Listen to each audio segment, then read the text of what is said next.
Hello friends, स्वागत है आपका। मैं सतेंद्र कुमार आपका स्वागत करता हूं। आज के वीडियो में हम लोग क्लास 9th के जो चैप्टर 1 है ज्योग्राफी का, उसका शॉर्ट क्वेश्चन और लॉन्ग क्वेश्चन को देखेंगे।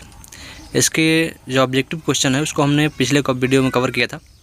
अगर आपने नहीं देखा है तो उसको प्लेलिस्ट में जाकर देख सकते हैं। तो आइए शुरू करते हैं। तो आइए अब शॉर्ट क्वेश्चन सॉल्व करते हैं हम लोग।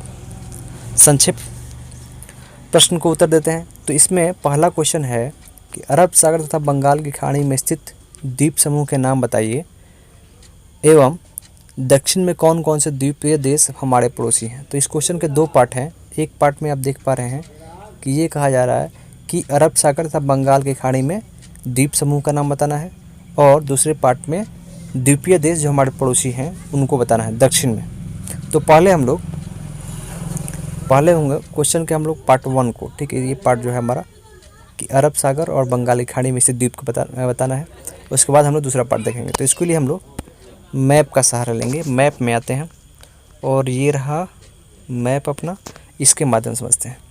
तो हम देखते हैं कि भारत के जो दक्षिण में स्थित, भारत के दक्षिण यानी कि नीचे, तो यहाँ पर देखेंगे हम लोग तो दक्षिण दिशा में दो वाटर बॉडीज हैं हमारे पास। एक ये जिसको हम बंगाल की खाड़ी के नाम से जानते हैं, ठीक है। इसके अंतर्गत जो हमारा आइलैंड ग्रुप है वो है अपना अंडमान निकोबार आइलैंड ग्रुप, ठीक है, जो भारत का एक केंद्र शासित प्रदेश है। और दूसरा यहाँ पे दक्षिण पश्चिम में एक और वाटर बॉडी जो अपने अंडर है, हमारे दक्षिण में है, यानी भारत के दक्षिण में है, जिसको अरब सागर के नाम से जानते हैं। और यहाँ पर एक द्वीप समूह है जिसको लक्षद्वीप समूह के नाम से जानते हैं, ठीक है। तो ये लक्षद्वीप समूह जो है ये भारत का ही केंद्र शासित प्रदेश है। तो यहाँ पर दो हमने लक्षद्वीप और अंडमान निकोबार आइलैंड ग्रुप के बारे में जाना। जो एक बंगाल की खाड़ी में है उसको हम लोग अंडमान निकोबार, और जो अरब सागर, ठीक है, जो अरब सागर में स्थित है उसको हमने लक्षद्वीप के नाम से जाना, ठीक है। तो ये क्वेश्चन का पहला पार्ट था। और दूसरा पार्ट क्वेश्चन को समझने के लिए दूसरा क्वेश्चन का दूसरा पार्ट था कि भारत के दक्षिण में कौन सा द्वीपीय देश है जो भारत का पड़ोसी है। तो यहाँ पर हम देखते हैं कि एक यहाँ पर श्रीलंका जो भारत के दक्षिण में, और दूसरा यहाँ पर द्वीपीय देश मालदीव, ठीक है। दो ये ऐसे कंट्री हैं जो भारत के पड़ोसी भी हैं और भारत के दक्षिण में भी है, ठीक है। तो ये दो क्वेश्चन के दो पार्ट हो गए आपके, ठीक है। तो भारत के दक्षिण में जो देश हैं वो श्रीलंका और एक है मालदीव। तो यहाँ पर हम देखेंगे कि श्रीलंका जो है यहाँ पर पाक जल संधि द्वारा भारत से अलग है, ठीक है। ये क्वेश्चन कई बार आया है कि भारत के बीच कौन सा जल संधि है, कौन सा स्टेट है, तो आप इसको याद रखेंगे पाक जल संधि, ठीक है। चलिए अब चलते हैं नेक्स्ट क्वेश्चन पे, यानी कि सेकंड क्वेश्चन कहता है कि उन देशों का नाम बताइए जो क्षेत्रफल में भारत से बड़े हैं।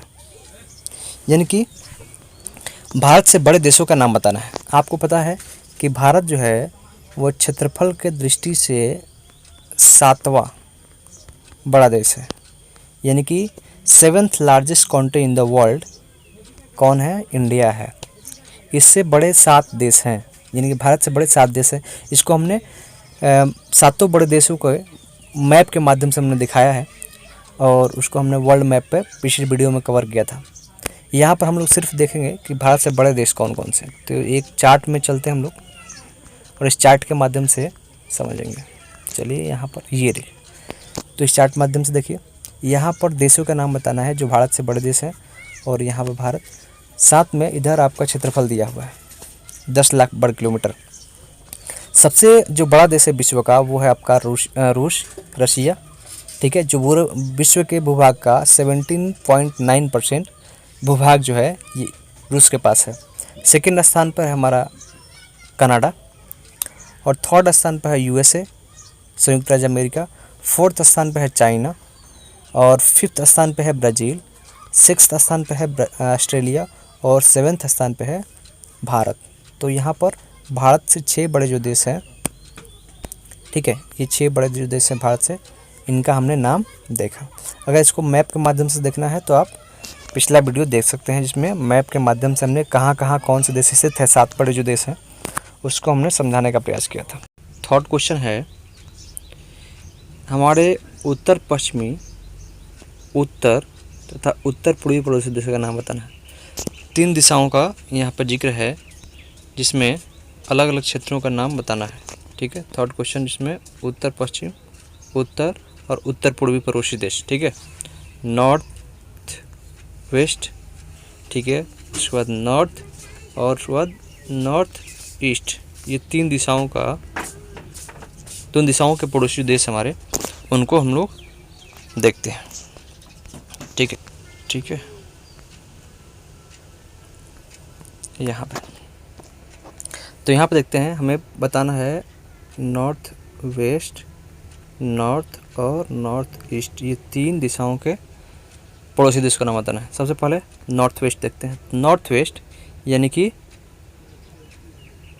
उत्तर पश्चिम। ठीक है, तो आपको पता है उत्तर दिशा हमेशा ऊपर होता है। ठीक है, उत्तर दिशा हमेशा ऊपर होता है। अगर दिशा ज्ञान नहीं है तो आपको हम यहाँ बता देते हैं, यहाँ पे। ठीक है, इसमें आप देखेंगे, ये देखिए, ये वाला आपका दिशा वाला, यहाँ पर दिशा ज्ञान लिख सकते हैं, जैसे कि आपका ये ईस्ट, फिर वेस्ट, नॉर्थ हमेशा ऊपर होता है, नीचे साउथ होता है मैप में। जब भी मैप में आप देखेंगे तो सर की तरफ हमेशा नॉर्थ और पैर की तरफ साउथ, राइट हैंड ईस्ट और लेफ्ट हैंड की तरफ वेस्ट होता है। ठीक है, और नॉर्थ, ठीक है, नॉर्थ, ये नॉर्थ और वेस्ट के बीच में नॉर्थ वेस्ट। ठीक है, और उसी प्रकार नॉर्थ और ईस्ट के बीच में नॉर्थ ईस्ट, और बाकी चीज़ों को आप समझ सकते हैं। तो इसको स्टॉप करके आप समझ सकते हैं। चलिए बैक चलते हैं हम लोग और फिर भारत के पड़ोसी देखते हैं। तो यहाँ पर देखिए, यहाँ पे जो भारत के पड़ोसी देश हैं जो नॉर्थ वेस्ट में हैं वो हैं पाकिस्तान, ठीक है, और अफगानिस्तान। 2 कंट्री यहाँ पर हैं जो भारत के नॉर्थ वेस्ट, उत्तर पश्चिम के पड़ोसी देश हैं, इसको याद रखेंगे। उसके बाद इसमें अगला था नॉर्थ यानी कि उत्तर के कौन से पड़ोसी देश हैं। तो उत्तर में आपके यहाँ पर चीन, ठीक है, नेपाल और भूटान, ये 3 कंट्री। ठीक है, नॉर्थ में आएंगे आपको नेपाल, चाइना और भूटान, इसको याद रखेंगे। तो इस क्वेश्चन का दूसरा पार्ट ये हो गया। और तीसरा पार्ट था कि पूर्व, उत्तर पूर्व दिशा में कौन कौन से हैं। ठीक है, तो हम लोग नॉर्थ वेस्ट देखा, नॉर्थ देखा और नॉर्थ ईस्ट देख लेते हैं। नॉर्थ ईस्ट में यानी कि उत्तर पूर्व में दिशा में है आपके यहाँ पर म्यांमार, जो इस बॉर्डर को टच करता है। ठीक है, इस बॉर्डर को नॉर्थ ईस्ट, और यहाँ पे बीच में बांग्लादेश है। ठीक है, यहाँ पर बांग्लादेश, यहाँ पर बांग्लादेश है जी। तो ये नॉर्थ ईस्ट के 2 कंट्री हैं, बांग्लादेश और म्यांमार। ठीक है, तो इस तरह से हमने कवर किया कि नॉर्थ वेस्ट में कौन से, साउथ में, नॉर्थ में कौन कौन से हैं, फिर नॉर्थ ईस्ट में। तो नॉर्थ वेस्ट, नॉर्थ और नॉर्थ ईस्ट, ये 3 क्षेत्रों के पड़ोसी देशों को हमने इसमें देखा। चलिए फिर हम लोग नेक्स्ट क्वेश्चन की ओर बढ़ते हैं। ठीक है, अब इसको जूम कर लेते हैं। नेक्स्ट क्वेश्चन अपना है चौथा क्वेश्चन, भारत में किन किन राज्यों से कर्क रेखा गुजरती है। तो इस क्वेश्चन को हमने चर्चा किया था, ऑब्जेक्टिव क्वेश्चन में पहला ही क्वेश्चन था ये कि भारत से कर्क रेखा किन किन राज्यों से गुजरती है। तो हमने बताया थी 8 राज्य हैं जिनसे कर्क रेखा गुजरती है। ठीक है, स्टडी वीडियो में हमने इसका ट्रिक भी बताया था, मित्र पर गमछा झाड़, तो उसको हम लोग यहाँ पर फॉलो करेंगे और इसको देख लेंगे कि 8 राज्य कौन कौन से हैं। पहला क्वेश्चन आप देखेंगे तो समझ में आ गया। चलिए अगला क्वेश्चन अब चलते हैं। नेक्स्ट अगला क्वेश्चन है थर्ड क्वेश्चन, तीसरा क्वेश्चन। ठीक है, और ये क्वेश्चन कहता है, ये लॉन्ग क्वेश्चन है, ये कहता है सूर्योदय अरुणाचल प्रदेश के पूर्वी भाग में गुजरात के पश्चिम भाग की अपेक्षा 2 घंटा पहले क्यों होता है। ठीक है, गुजरात के पश्चिम भाग की अपेक्षा 2 घंटा पहले क्यों होता है, जबकि दोनों राज्यों में घड़ी एक ही समय दर्शाती है। स्पष्ट करें, इसको स्पष्ट करना है। आइए इस मैप के माध्यम से समझते हैं कि भारत का जो गुजरात यहाँ पर है, ठीक है, और यहाँ पे जो अरुणाचल प्रदेश है, इन दोनों के बीच में सूर्योदय का अंतर 2 घंटे का क्यों है। ठीक है, सूर्योदय का 2 घंटे का अंतर है, जबकि समय एक समान बताता है। ठीक है, अब सॉरी इसमें देखते हैं। तो इसमें हम लोग देखेंगे कि सूर्योदय में अंतर इसलिए है कि यहाँ पे देशांतर में 68 डिग्री 7 है और यहाँ पे सबसे जो पूर्वी छोर है, ठीक है, इसमें 97 डिग्री 25।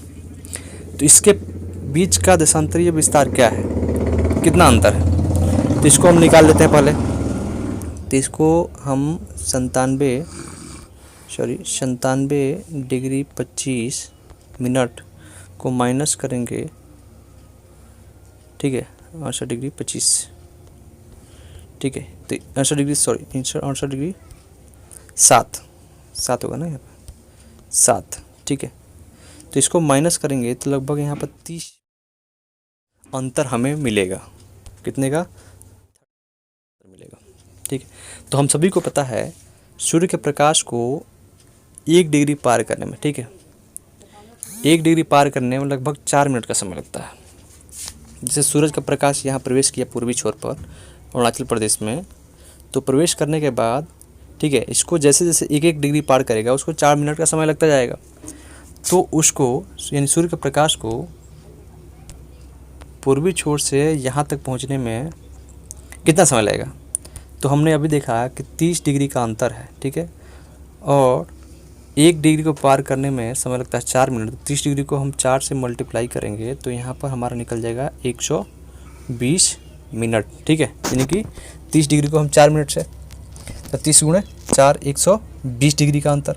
तो 120 डिग्री मतलब 120 मिनट मतलब 2 घंटे, सॉरी 120 मिनट मतलब 2 घंटे। तो 30 को हमने 4 से मल्टीप्लाई किया तो 120 आया, मतलब 120 मिनट, 120 मिनट मतलब 2 घंटे। तो यहाँ पर सूर्य का प्रकाश अगर, ठीक है, 5 बजे प्रवेश करता है सुबह में, तो यहाँ तक आने में उसको 120 मिनट समय लगेंगे, ठीक है, यानी कि 2 घंटे लग जाएंगे। तो गुजरात में 2 घंटा लेट से पहुँचेगा, 2 घंटा मतलब कि 5 प्लस 2 उसमें और लग जाएगा, तो 7, यानी कि टोटल 7 बजे यहाँ पर पहुँचेगा। क्लियर है। तो इसलिए सूर्योदय अगर 5 बजे होता है तो यहाँ पर 2 घंटे बाद सूर्योदय होता है, 7 बजे होता है, ठीक है। अब आता है सवाल कि समय दोनों जगह एक ही दर्शाता है। तो हम सभी को पता है कि भारत का समय जो निर्धारण है वो 82.5 डिग्री जो देशांतर रेखा है, ठीक है, उसी को माना गया है, और ये समय पूरे देश में फॉलो होता है, इसी के अनुसार पूरे देश का समय निर्धारित होता है। तो ये गुजरात का भी, गुजरात बोल रहे हैं यहाँ पर, अरुणाचल प्रदेश का भी और गुजरात का भी, दोनों का समय यहीं से निर्धारित होता है। तो इस प्रकार सूर्योदय में 2 घंटे का अंतर आपने देख लिया, ठीक है। अब आता है समय, ठीक है। तो समय आपको पता है 82.5 डिग्री निर्धारित है। तो यहाँ जो समय भारत का है वो टोटल भारत में फॉलो होता है, यानी कि मिर्ज़ापुर से फॉलो होता है। तो हमने अभी बताया कि सूर्योदय में अंतर हो सकता है लेकिन समय में अंतर नहीं होता, क्योंकि यहाँ पर 5 बज रहे हैं, ठीक है। तो गुजरात में 5 बजेंगे और आपके अरुणाचल प्रदेश में 5 बजेंगे, दोनों जगह 5 बजेंगे, सब जगह 5 बजेंगे। तो 5 बजे यहाँ पर सूर्योदय होता है, सूर्योदय, ठीक है, सूर्योदय 5 बजे होता है। तो ठीक है, ये 2 घंटे बाद यहाँ पर, ठीक है, 5 तो यहाँ भी बजेंगे, लेकिन ये इसको सूर्य के प्रकाश को यहाँ तक पहुँचने में लगभग 7 बज जाएगा, ठीक है। 5 + 2 7 बज जाएगा, ठीक है, 2 घंटा समय लगेगा। तो यहाँ पर अगर 5 बजे सूर्योदय होता है अगर अरुणाचल प्रदेश में, तो गुजरात तक पहुँचने में 7 बज जाएगा, ठीक है। तो इस तरह इस क्वेश्चन को आप समझ पा रहे होंगे। चलिए नेक्स्ट क्वेश्चन को देखते हैं। आइए अगला क्वेश्चन देखते हैं। अगला क्वेश्चन कहता है, चौथा क्वेश्चन, हिंद महासागर में भारत की केंद्रीय स्थिति से इसे किस प्रकार लाभ प्राप्त हुआ है। यानी भारत अगर हिंद महासागर के केंद्र में है तो इसको किस प्रकार लाभ प्राप्त होता है, ठीक है। यानी भारत की स्थिति केंद्र में है तो इससे भारत को क्या लाभ है, इसको हम लोग इस मैप के माध्यम से समझने का प्रयास करेंगे, ठीक है। हम सभी को पता है प्राचीन काल में भारत का व्यापार पश्चिम एशिया और अन्य देशों को, ये जो पश्चिम एशिया कंट्री हैं, चाहे वो ईरान हो गया, इराक हो गया, सऊदी अरब, ठीक है, साथ में आपका अफ़गानिस्तान, किर्गिस्तान, रूस, टर्की, तो इनसे व्यापार हमारा स्थल मार्ग से होता था। ठीक है, स्थल मार्ग में हमने अपना जो व्यापार का माध्यम था यहाँ पर दर्रों के माध्यम से, यानी दर्रा जो हमारे यहाँ माउंटेन पास हैं, माउंटेन पास, उसके माध्यम से हम व्यापार करते थे पश्चिम एशिया और उत्तर एशिया के देशों के साथ। जब समुद्री मार्ग का विस्तार हुआ तो हम से यूरोप के साथ व्यापार करना शुरू कर दिए, साथ में अफ्रीका को, पूर्व एशिया के ऑस्ट्रेलिया, पूर्व में एशिया के जो देश हैं, मलेशिया हो गया, Singapore, Bangkok, Thailand, Philippines, Japan, साथ में ऑस्ट्रेलिया जो महादेश है, वहाँ भी हमने व्यापार शुरू कर दिया। तो हम कह सकते हैं कि भारत के सामरिक स्थान में प्राचीन काल से ही विचारों और विचारों के आदान प्रदान में योगदान दिया है। भारत तीन ओर से हिंद महासागर से घिरा है। ठीक है, ये हिंद महासागर रीजन है। ठीक है, ये पूरा रीजन अगर है हिंद महासागर से घिरा है, जिसके कारण वस्तु तथा सेवाओं के आयात निर्यात, ठीक है, आयात निर्यात यानी एक्सपोर्ट इंपोर्ट में भारत को अत्यंत लाभ हुआ है। ठीक है, भारत को क्या हुआ है, अत्यंत अधिक लाभ हुआ है। यही कारण है कि हमें ये काफ़ी अधिक लाभ प्रदान करता है केंद्रीय स्थिति में होने के कारण, और हम इससे अनेक व्यापार कर पाते हैं। पूर्वी एशियाई देश हो गया, फिर ये पश्चिमी देश हो गए, पश्चिमी एशियाई देश, या फिर यूरोप को। अगला क्वेश्चन देखते हैं। तो मानचित्र कौशल है, और मानचित्र कौशल क्वेश्चन आप सॉल्व कर लेंगे क्योंकि ये सॉल्व हो जाएगा। अगर नहीं होगा तो आप लोग कमेंट करिएगा, ठीक है, या फिर मैसेज करिएगा, तो हम इसको भी सॉल्व करवा देंगे। ठीक है, तो आज के लिए इतना ही, मिलते हैं नेक्स्ट वीडियो में। अगर वीडियो अच्छा लगता हो तो लाइक और सब्सक्राइब करें। ठीक है, मिलते हैं, धन्यवाद।